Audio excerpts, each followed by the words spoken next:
Hi guys, I've got a couple of announcements and I thought I'd just put them into a quick video instead of typing them all. First of all, if you haven't done the survey is going to end. I think they're going to take it down on Monday. I would love, love, love, love, love it if you could do that. And in addition to doing that, in addition to being a kind, thoughtful, generous person, you'll also get 5 bonus points. And you register to win something, but I don't know what the something is. So first, there's that. I would love for you to do that. I know I've been bothering you about it, but it really is helpful. Second thing I want to talk about is the quiz. Quiz 5 is coming up. It's due in a little less than a week. It is a combination of true, false, and multiple choice questions that come from the same content that quiz 4 came from. So if you're in that mini module with the citation challenge, you had quiz 4. Quiz 5 covers essentially the same kind of material, the same sources that are in here. It focuses specifically on plagiarism and format for MLA. So take that when you get a chance. You have 2 attempts at that one. Now finally, I wanted to go over the writing to convince module, the argumentation essay assignment.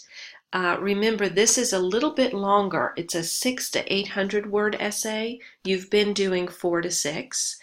And you have to have direct quotes from 3 outside sources.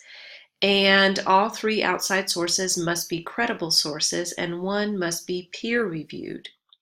In addition, you have to have a works cited page that corresponds to the sources you cite in the paper. You can't turn in the paper and forget the works cited page. You have to have that as part of the paper, not a separate document. You can write your argument about anything you want to write it about. Now, for some people, that's a little bit daunting. It's a little bit overwhelming because there's so many options. So I'm going to show you a place you can go to get not only ideas for what to write about, but also your sources. This database will make your life so much easier. So here's what I do. I open up a new tab and I go to our Georgia Highlands homepage. And then I click on Quick Links and Library. Now, instead of putting in any search terms here, what I'm going to do is all databases A to Z. Now, at this point, if it asks you for a password, if it asks for just the password, it's asking for the Galileo password, which is branch, B-R-A-N-C-H, as in on a tree. If it asks you for a username and password, use the same one you use to get into your Highlands email. So from here, I'm going to click on O and scroll down to Opposing Viewpoints in Context. This is the database that's going to save your life. I'm waiting for it to load. It's loading, it's loading. Okay, so now what this is it's a database that gathers information on controversial subjects. So each one of the subjects they analyze is by default an argument because they're looking at 2 different sides of the issue. It's all very relevant, it's all very current, it's all reliable, credible information, which will help you on your argumentation essay because remember I said the 3 outside sources must be credible sources. So if you're in this database, the first place I would go would be Browse Issues. You click on that and you have this amazingly long list of all the different topics that they analyze that you could do as your paper. This is a great place to just get ideas, even just rolling through or scrolling through them. The Flint water crisis, teen suicide, transgender rights, genetic disorders, the U.S. borders, healthcare issues, hate crimes. There are so many here. and you could do your paper on any one of these. So just for the fun of it, I'm going to click on childhood obesity. That's an issue that I'm kind of interested in. Each individual topic begins with an introduction, and you could think of this as sort of the Wikipedia page. If you did a wiki on childhood obesity, this is the kind of information that would come up. And that's a great place to start, to read a little bit about the issue, to see what the issues are, just to give yourself some background information. Now I'm going to go back to the main page. In addition, you have the featured viewpoint. So these are featured viewpoints, and this says that there are 6 of them listed here. This has 69 listed here. And this, again, unhealthy food should not be marketed to children. That's one person's opinion, one writer's opinion. And then the flip side of that, food marketing to children should not be restricted. So this is what it does, is it goes back and forth. So you can decide how you stand on a topic, and you can look for articles that help support your stance. Here's one of the brilliant things. In your assignment, what I say is that one must be peer-reviewed. Peer-reviewed is the same as academic journal. So if you pick, and it says here there are 15 different academic journals, you only need one. That means that there's 15 different peer-reviewed sources. So I could use any one of these 15 in order to help write my paper.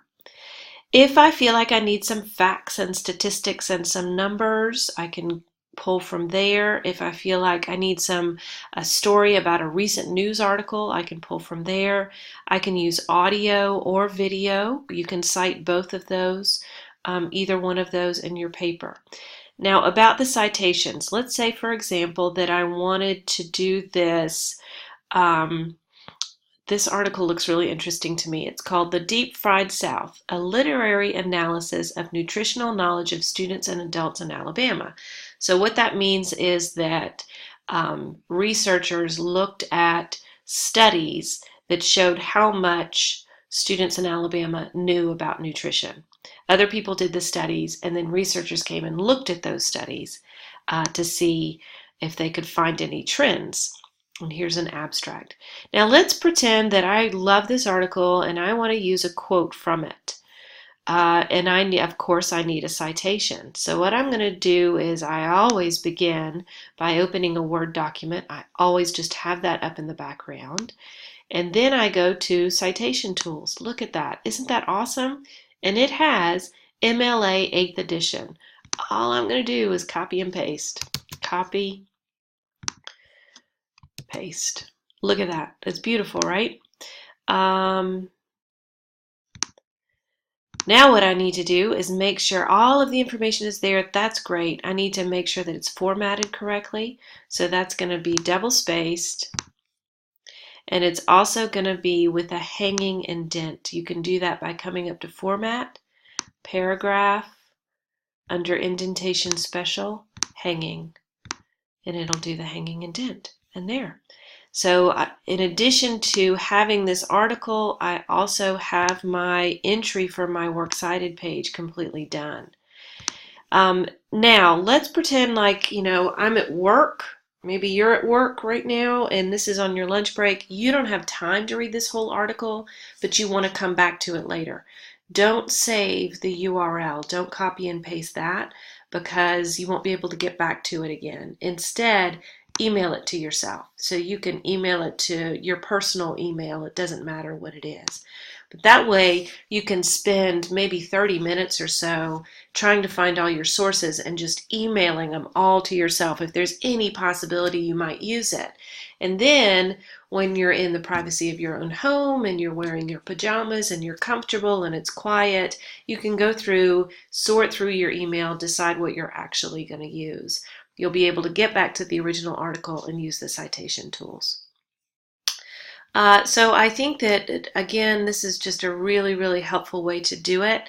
I hope that it's helpful for you, and if you have any questions, let me know. Keep in mind that the goal of the citation assignment was to help you work on blending your quotes into your own sentences and then knowing how to do the parenthetical citation and the works cited. So that was the first step. And now what we're doing is we're doing that live, essentially. We're doing that in an argumentation essay. You'll do the same blending into your own words that you did in the citation assignment. You'll use a parenthetical um, citation at the end, and that will be connected to a works cited page. Again, ask me if you have any questions. Thanks.